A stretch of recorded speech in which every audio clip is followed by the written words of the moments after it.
Nous sommes 8,2 milliards. J'ai regardé ça hier, ben ça continue. 8,2 milliards de personnes qui vivent sur cette terre, sur cette planète. 8,2 milliards de gens qui vivent sur cette terre. Et il y a des questions que chaque personne se pose. Parce que ce sont des questions qui préoccupent presque tout le monde. Tout le monde. La première question, ils ne sont pas en ordre, je les ai juste classés. Qui est l'être humain? Qui est l'être humain? La deuxième, pourquoi l'homme a été créé? L'homme avec H, grand H. L'homme ou la femme. Pourquoi l'homme a été créé? Et la troisième, pourquoi il a été placé sur cette planète? Pourquoi? Je ne sais pas pour vous, mais moi je trouve que c'est une question pertinente. Pourquoi Dieu a choisi de le placer sur cette planète? Qu'est-ce qu'il a à faire? Qu'est-ce qu'il doit faire sur cette planète? Et la cinquième question, d'où vient-il et où va-t-il? Bien-aimés, j'aimerais vous dire ce matin que ces questions que je viens de vous donner ici,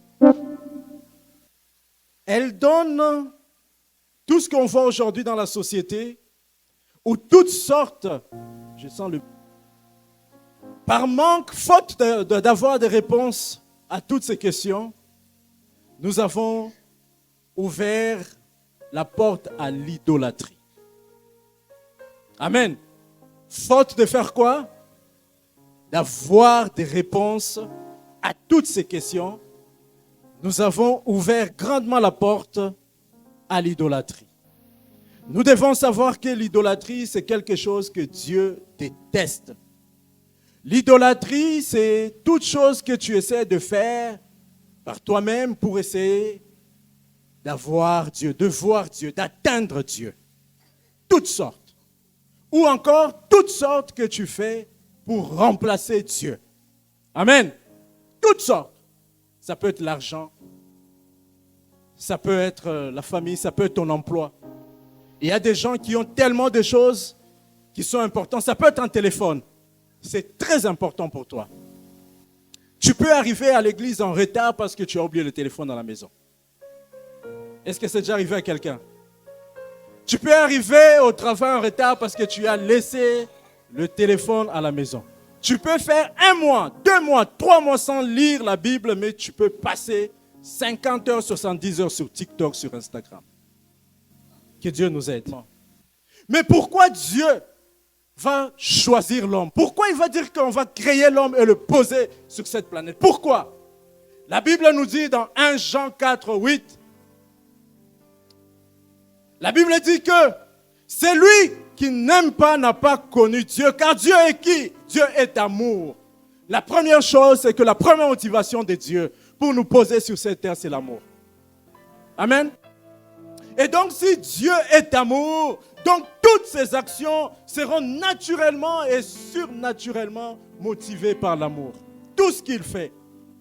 Dieu n'a pas l'amour. Il est amour. Amen. Il est. Et donc, l'amour se réalise lorsqu'on fait quoi? On donne. L'amour se réalise lorsqu'on partage. C'est pour cela la Bible va dire dans Matthieu 25, verset 34. Matthieu 25, verset 34. Que le roi dira à ceux qui seront à sa droite: venez, vous qui êtes bénis de mon Père, prenez possession du royaume qui vous a été préparé dès la fondation du monde. Et donc, étant roi, qui est motivé par l'amour, comme on l'a dit, toutes ses actions sont motivées par l'amour.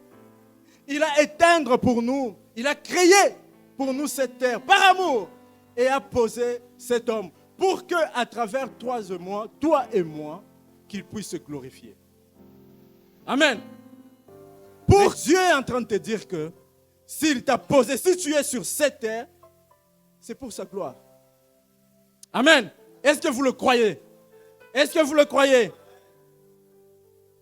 Et donc le désir de notre Dieu, de notre Créateur, est d'éteindre sa domination de l'invisible vers le visible, du surnaturel vers le naturel, à travers sa famille, nous, ses enfants spirituels. Amen.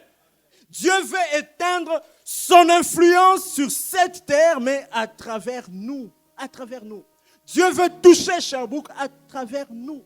Dieu veut toucher le Québec à travers nous. Il veut transformer le Canada à travers nous. Arrête de se plaindre.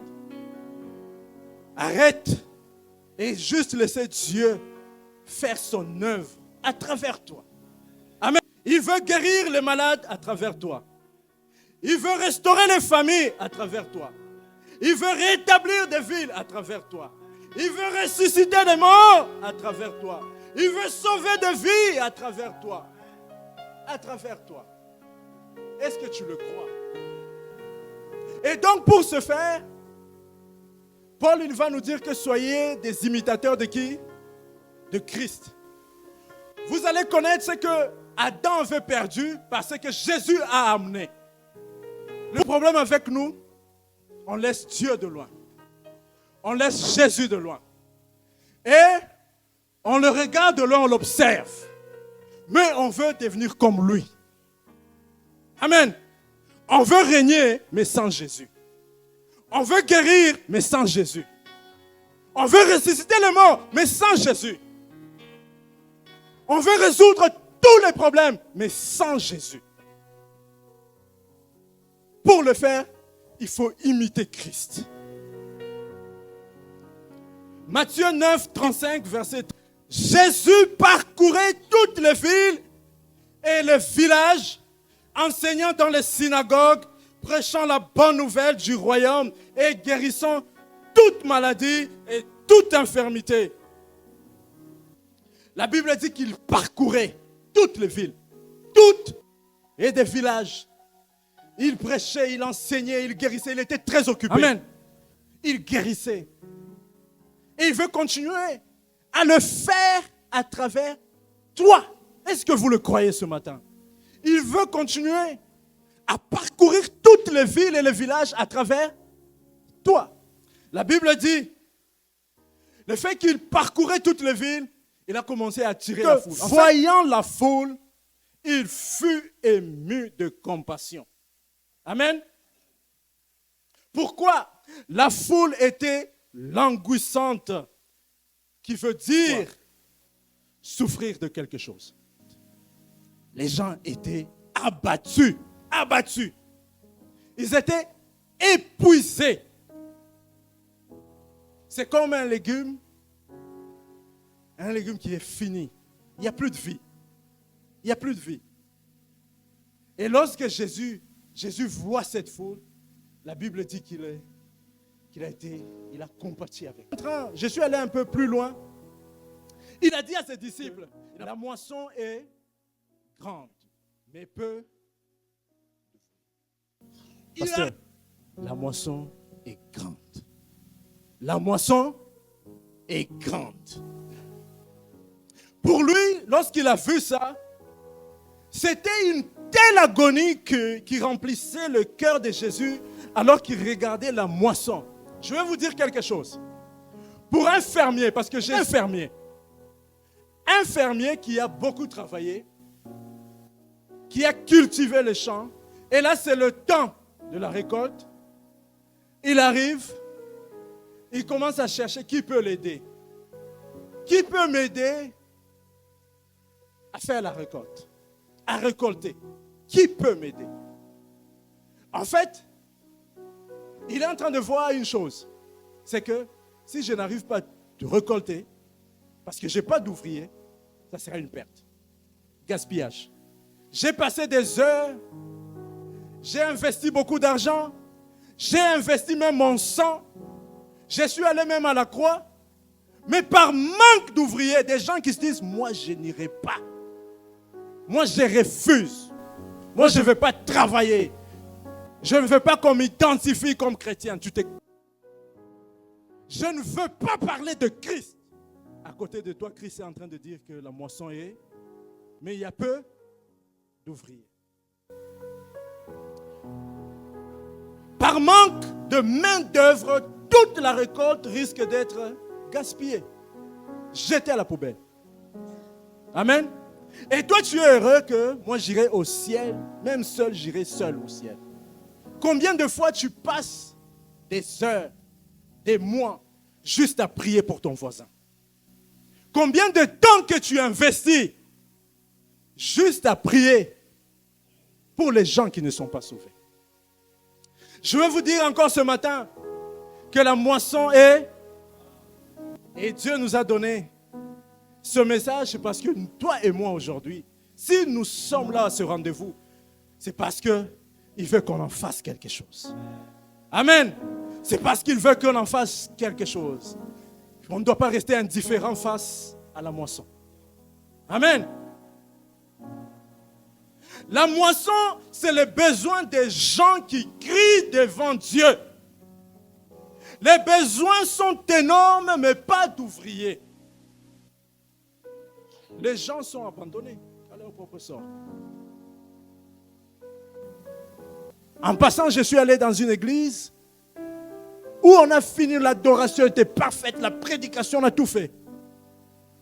En sortant de l'église, il y a on nous appelle en disant que, vous savez, la dame qui était venue, qui était assise là, la femme a tel frère. J'ai dit oui, qu'est-ce qui se passe? Il est 14 heures, elle vient de se suicider. Je dis, oh! Bien-aimé, on s'est posé beaucoup de questions. On a dit comment est-ce que quelqu'un peut venir dans la présence de Dieu et sortir et aller commettre cet acte-là. On avait beaucoup pleuré. J'ai prié à ce que chaque personne qui va entrer dans cette église, que chaque personne qui va continuer à fréquenter ici, qu'il soit connecté et demeurer toujours avec Christ. Que tous ces problèmes s'écroulent. Que toutes les montagnes tombent au nom de Jésus. Que toutes les maladies partent au nom de Jésus. Que tout esprit de mort soit chassé au nom de Jésus puissant.